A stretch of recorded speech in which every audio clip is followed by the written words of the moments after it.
السلام عليكم ورحمة الله تعالى وبركاته إخواني. بسم الله ما شاء الله ولا قوة إلا بالله. نحن في هذا المنحل المتواضع، الخلايا بسم الله ما شاء الله، بسم الله ما شاء الله ولا قوة إلا بالله. هناك كثافة نحلية على كل الخلايا، هناك خلايا على أوجه التطريد. شاهد أخي الكريم، شاهد أخي الكريم، بمعنى هناك خلايا على وجه التطريد، بمعنى يجب على النحال أن نتدخل الآن. أنا الآن النفضة الحسونية كما يعرف الجميع أنها نفضة العسل، تقوم بنفضة وهذه الخلايا لن يضيع عسلها، بل ستكون الآن بأكثر عسل من السابق. لدينا خلية فارغة إن شاء الله سنمر لها. شاهد معي وتتبع أخي الكريم لكي تستفيد من النفضة الحسونية. بسم الله ما شاء الله ولا قوة إلا بالله. هذا منحل لوز كما نشاهد. اللوز لوز السنة الماضية لا زال في الأشجار، لوز السنة الماضية والسنة الحاضرة. بسم الله ما شاء الله. شاهد أخي الكريم، هذا لوز أخضر وهذا لوز السنة الماضية. الأرض مليئة باللوز، قد ملأت مدخنة باللوز اليوم، وهذه المدخنة الآن مليئة لوز. شاهد أخي الكريم، سندخن باللوز. هذا اللوز ليس مقشرة بل بلوزه كامل، جميل، ما دام هو من الطبيعة فهو جميل. تابع معنا. بسم الله، بسم الله، توكلنا على الله.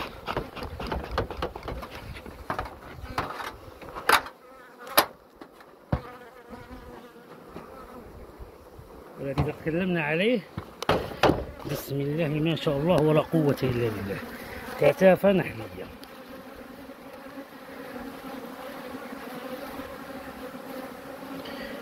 حتى بزوائد شمعية في الآية. بسم الله ما شاء الله. نقوم بالتدخين شيئا ما. النفضة الحسونية أخي الكريم، أخي الحبيب،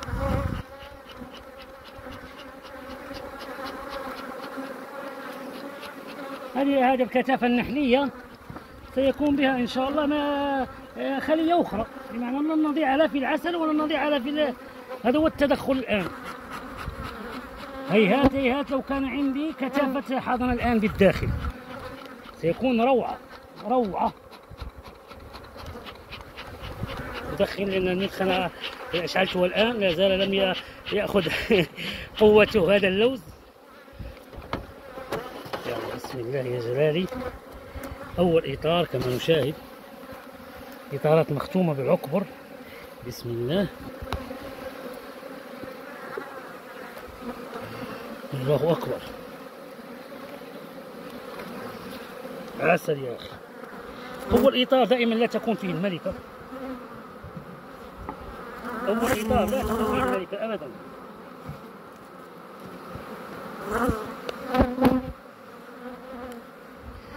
بسم الله ما شاء الله تبارك الرحمن، الله أكبر.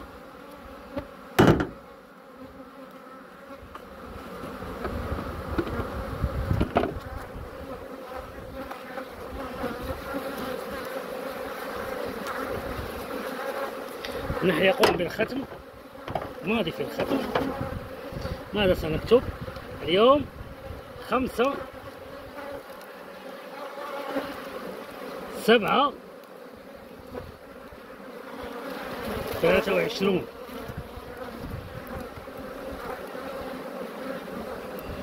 بسم الله ما شاء الله.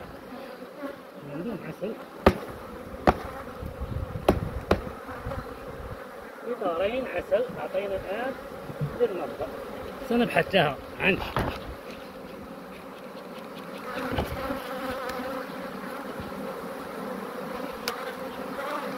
حضنة إن شاء الله.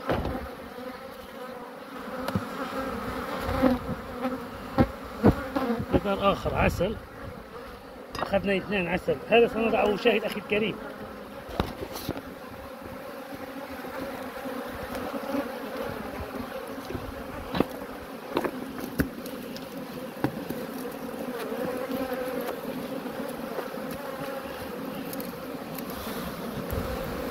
لكي يجمع فيه النحل.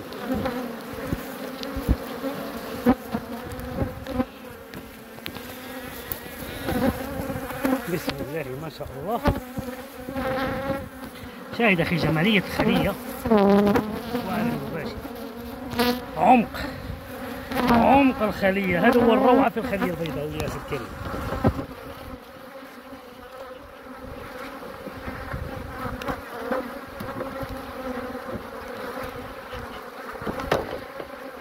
أخذنا إطارين عسل، إطار الثالث عسل تركناه بالأسفل، الرابع عسل. بسم الله.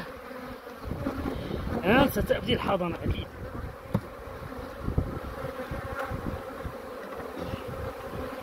حضانة ذكور وقليل من الحضانة المفتوحة كذلك.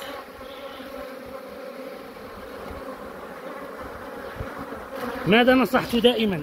أنا نصحت دائما بشمع أساس عند آخر إطار حضانة مفتوحة. شمع أساس، شاهد شمع أساس. شاهد ضغط الخلية أين كان. بسم الله ما شاء الله. ماذا أعطاني الضغط؟ أعطاني الآن دورة حضانة جيش للدورة القادمة. هذا الإطار جميل، سيذهب مع النفضة لأنه فيه كثافة نحل، كثافة حضنة. الله.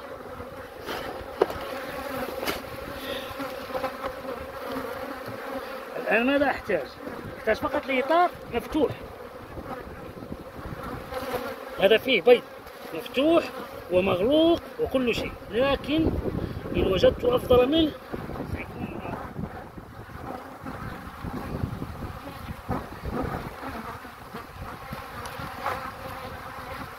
كله حضنة محمصة.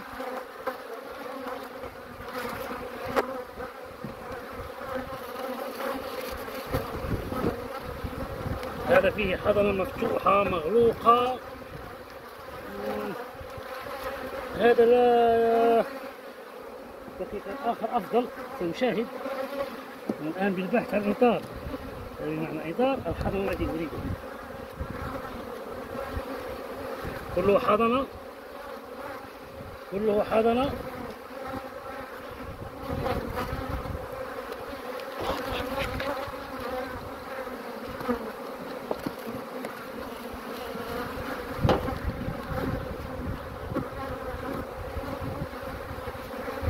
حضنة مفتوحة ومغلوقة. هذا أفضل، فيه كثرة الحضنة.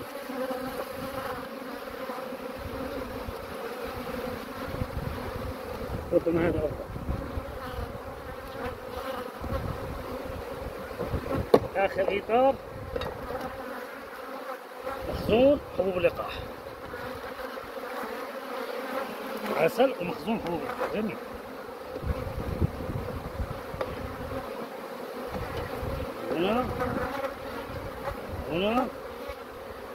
هنا كنت شاهدت هذا، لا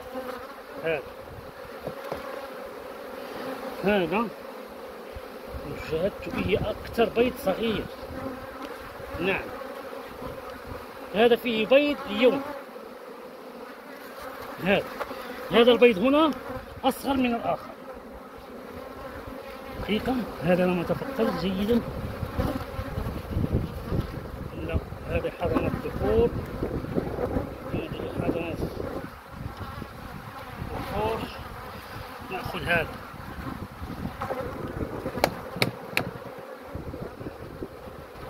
نعم، هذا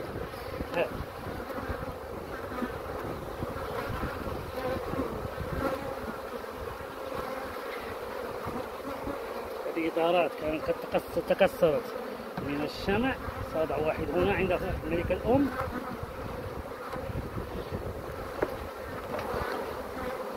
هنا تأخذ إطار من الأرض.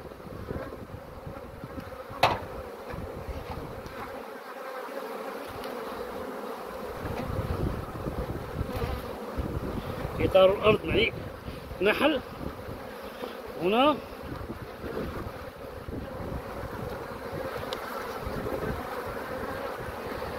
الإطار شبه أساسي ولو مكسر مشكل. جميل النحل. ماذا الخلية تحتاج لإطار واحد أو إطارين، لا واحد، إطارين تعطيهم لها بعد الغد عندما أمر من هنا. وهذه كذلك سأقوم بها بنفس العملية نفضل.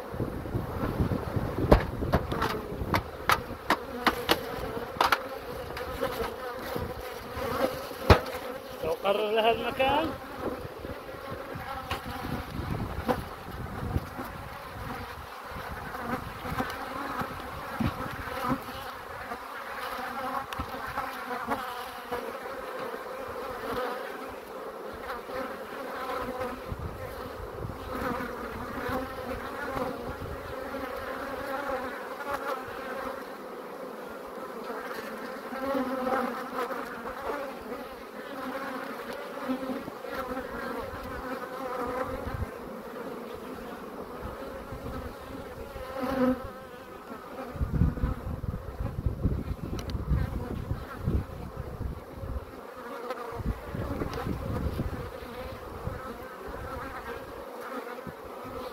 حددت المكان،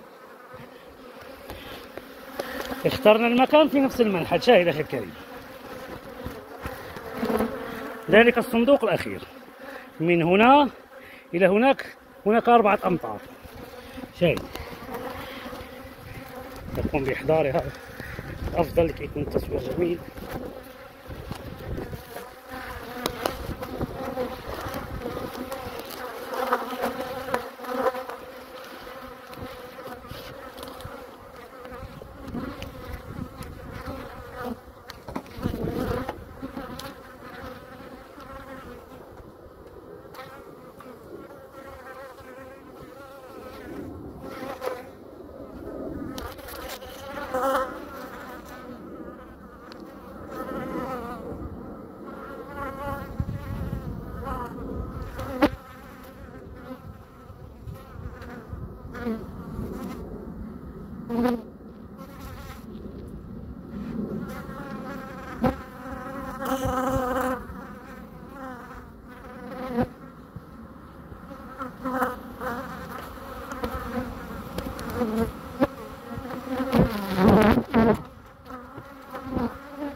الآن الخلية الأم ستبقى بالنحل الحاضن بالعسل وبالحضانة، لا خوف عليها. الخلية المنفوضة شاهد ماذا بدأت تستقبل، بدأت الآن في استقبال كل النحل السارح كما نشاهد. كل النحل هذه سنقوم بها بنفس العملية. هناك كثافة نحلية بالخارج، هناك كثافة نحلية وكثافة حضنة النفضة. أتمنى أن نكون عند حسن ظنكم. لا تحرمونا من دعواتكم. صلى الله على محمد صلى الله عليه وسلم. نحبكم في الله، والسلام عليكم ورحمة الله تعالى وبركاته.